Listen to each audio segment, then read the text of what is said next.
একি আরে বাচ্চার কান্নার আওয়াজ শুনতে পেলাম না। সত্যি কি বাচ্চা হলো?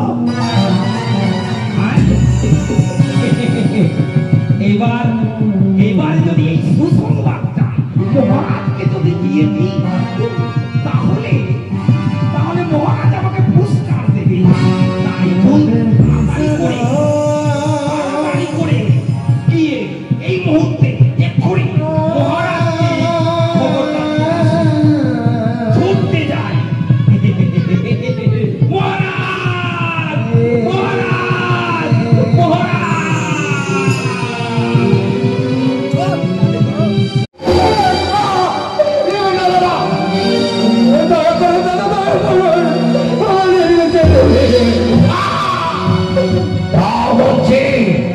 যদি না দাও তোমার শরীর থেকে একটা একটা করে রক্তের ফোঁটাকে আমি টেনে বার করে দেব চাবুক দিয়ে।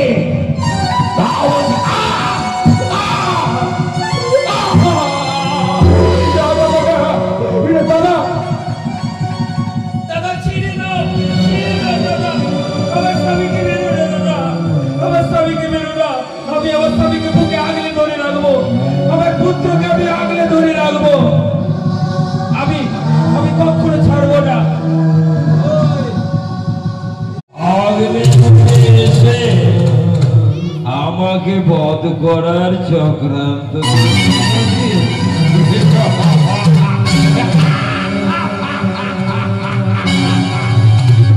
এইবার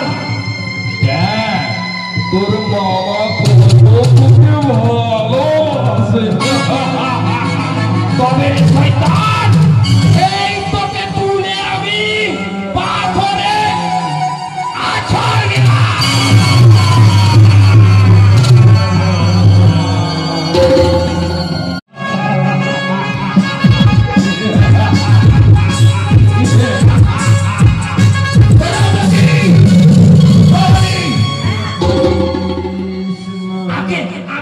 বলুন মহারাজ তোমাকে কতবার ডাকতে হয়, এতক্ষণ ধরে কি করছিলে?